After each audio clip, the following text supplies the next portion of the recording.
जी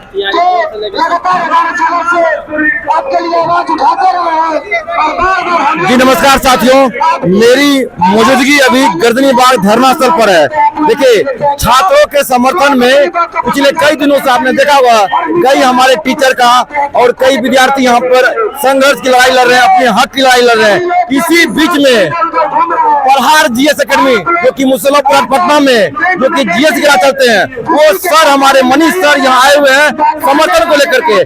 Manish sir से जानना चाहते हैं छात्रों को लेकर के किस तरह के संघर्ष की लड़ाई में अपनी साथ दे रहे हैं। पहले तो हमारे चैनल दलनी को बहुत बहुत स्वागत है सर आपका। देखिए, इस आंदोलन में मैं अपने सभी छात्रों को लेकर आया हूं और वहां से जितना भी हमसे हो पाया, और कहा भी गया है बूंद बूंद से जो है बहुत बड़ा एक सागर का निर्माण होता है। ठीक है, तो मैं अपने छात्रों से ये हमेशा अपील कर रहा हूं, यहाँ के आंदोलनकारियों को, कि बोलना चाह रहा हूं कि आप सभी एक मंच का पहले निर्माण कीजिए। मेरा कहने का मतलब है कि आप ट्री 4 हो गया, बिहार एसएससी हो गया, सचिवालय हो गया, सभी का मुद्दा एक ही मंच पर रखिए और छात्रों का बंटवारा नहीं होना चाहिए। ठीक है, कुछ छात्र इधर आ रहे हैं, कुछ छात्र उधर आ रहे हैं, तो मैं ऐसा कहना चाहता हूं कि सभी छात्र एक ही मंच पर आके आप जो है इस आंदोलन को सफल बना सकते हैं। 2-3 गुट में होने से आंदोलन कमजोर हो जा रही है क्या? देखिए, 2-3 गुट होने से आंदोलन कमजोर होगा भी। आपको पता होगा 1907 का जब कांग्रेस अधिवेशन हुआ था तो मुस्लिम लीग और उसमें जो है आपका गरम दल और नरम दल का बंटवारा हो गया था। उस समय बेजी क्रांतिकारियों में जो लहर का उत्पन्न कम हो गया था।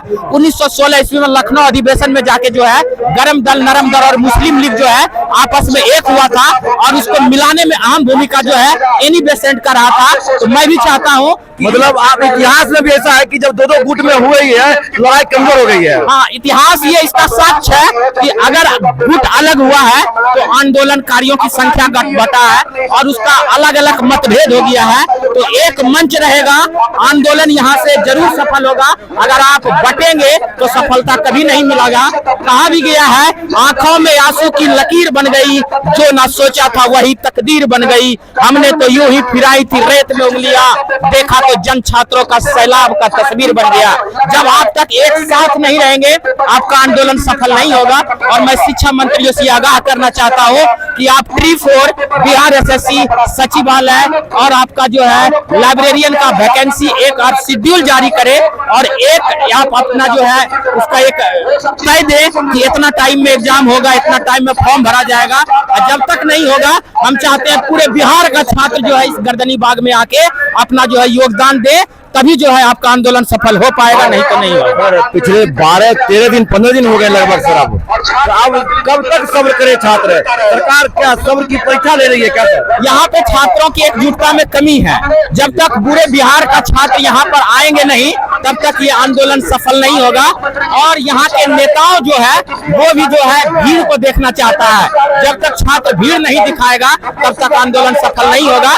तो मैं उन तमाम छात्रों से एक अपील करता हूँ कि जो अब अपने कमरे में बंद है, वो आप निकल के इस धरना स्थल पे आइए। अगर आप 5 दिन नहीं पढ़िएगा तो आपका नौकरी ऐसा नहीं है कि आपका लग जाएगा। अगर आप 5 दिन नहीं पढ़ेंगे और आप यहाँ पे आएंगे तो वैकेंसी आएगा, तभी आपका नौकरी नहीं लगेगा। कितना भी पढ़ते रह जाओ, आपका वैकेंसी नहीं लगेगा। विद्यार्थी लाइब्रेरी में बैठ करके सोचते हैं कि मेरी हक की लड़ाई दूसरा भाई लड़ लेगा। देखिए, हक की लड़ाई 3 साल से इंतजार, बिहार एसएससी परीक्षा नहीं, परीक्षा ले रहा है युवाओं की सब्र की, है ना, युवाओं की सब्र की परीक्षा ले रहा है सर 3 साल से। बताइए, 3 साल हो गया सर। आप कितना भी पढ़ लो, अगर आपके पास अवसर का कमी है, आपका वैकेंसी नहीं आएगा, एग्जाम में पारदर्शिता नहीं होगा, तो क्या आपका नौकरी लग जाएगा? मैं उन तमाम छात्रों से अपील करता हूं जो आप लाइब्रेरी में बढ़कर जो है बैठे हैं और सोच रहे हैं कि मेरे जाने से क्या होगा। अगर आप सब स्टूडेंट यही सोचेगा तो बताइए यहाँ पे लड़के लोग आ पाएंगे? तो मैं उन सभी बिहार के छात्रों से अपील करना चाहता हूँ कि आप अपना एकजुटता का जो है आप एक जगह पे आइए। और ये नेताओं को भी मैं कहना चाहता हूँ, छात्र नेता जो 2 गुट में बटे हुए हैं, आप एक हो जाइए, तभी आपका ये सफलता मिल पाएगा, नहीं तो नहीं मिलेगा। देखिए, मनीष सर के साथ में केवल सर बहुत सारे छात्र को भी लेकर आए हैं। क्या कहना चाहिएगा? देखिए, उनका मांग है संविदा वेटेज बंद करो, युवाओं के साथ न्याय करो। क्या कहना है आपका? जी बिल्कुल, देखिए हम लोग बिहार एसएससी में 3 साल हो गया है वैकेंसी आए हुए, लेकिन अभी तक कोई उस पर चर्चा नहीं किया जा रहा है। उसमें भी अलग से 25% संविदा वाले को 25% उसका आरक्षण दिया गया है। बताइए तो कहीं से सही है? भले 25 मार्क दे दे, 25% कितना मार्क होता पता है? लेकिन 3 साल हो गया हम लोग को। बताइए, जब चुनाव होता है 5 साल में चुनाव होती है, चुनाव होने के बाद 4 दिन में जो है ना रिजल्ट आके सरकार बना लेती है। लेकिन अभी लोग 5 वर्षीय योजना होने वाला है, अभी तक कोई इसमें चर्चा नहीं, इसमें संज्ञान लेना चाहिए सरकार को जल्द। क्या कहना चाहेंगे आप क्या कहना चाहेंगे मनीष सर के साथ में आए? मनीष सर के साथ में हम यही कहना चाहेंगे कि पहले तो जो छात्र गुट इधर उधर बट के ये जो चला रहे हैं अपना आंदोलन, ये एक मंच पे आए और मंच शेयर करें और एकजुटता में ही हमारी जीत होगी। TRE 4 को लेकर जो अभी नोटिफिकेशन जारी किया है, डबल स्तरीय मांग की जा रही है एग्जाम की, उस एग्जाम को हम लोग सिंगल फेज में कराने की मांग कर रहे हैं। देखिए मेरे साथ एक TRE 4 में पहले की तरह सिर्फ एक ही परीक्षा निगेटिव मार्किंग हटाया जाए। क्या कहना चाहेंगे मनीष सर के साथ आप आए, क्या कहना चाहेंगे आप? मेरा कहना है कि TRE 1 में, TRE 2 में, TRE 3 में जब एकल एग्जाम लेके उन लोग को सिलेक्शन दिया गया, तो TRE 4 में जो स्टूडेंट बैठने वाले उनके साथ भेदभाव क्यों किया जा रहा है? जैसे TRE 1, 2, 3 में प्रोसेस था, वही प्रोसेस इसमें लगाया जाए, डोमिसाइल लागू किया जाए और जो निगेटिव मार्किंग है उसको हटाया जाए। पीटी और मेंस को हटाया जाए, एकल एग्जाम लेकर शिक्षकों को मतलब बहाल किया जाए।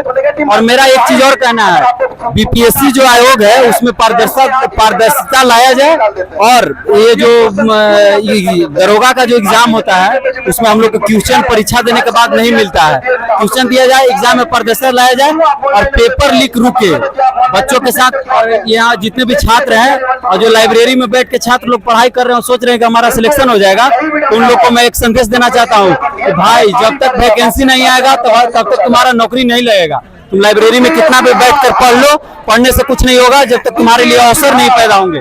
और इसके लिए सभी छात्रों से हम अपील करना चाहते हैं कि यहाँ पे आए और आंदोलन को मजबूत करें। और कल विधानसभा मार्च है, उसके लिए भी छात्रों से अपील करें। ये थे हमारे साथ प्रहार GS एकेडमी के मनीष सर। इनका साफ साफ कहना है और इतिहास की याद दिलाएं, जिस तरह से पहले भी इतिहास में 2 गुट हो जाने से आंदोलन कमजोर हो गई है, उसी तरह से छात्र में भी 2-3 गुट हो जाने से ये लड़ाई जीती नहीं जा सकती जब तक ये एकजुटता नहीं होगी। तो इनका साफ साफ कहना है। और जो विद्यार्थी घर में बैठे हुए हैं वो बाहर निकलिए और अपनी आगे चढ़ करके लड़ाई लड़िए। ये भी 2 गुट बताने में हम योगदान निभाएंगे। चालू है जी। नमस्कार साथियों, देखिए अभी मेरी मौजूदगी गर्दनीबाग धरना स्थल पर है। वो काट के करके कीजिए दूसरा।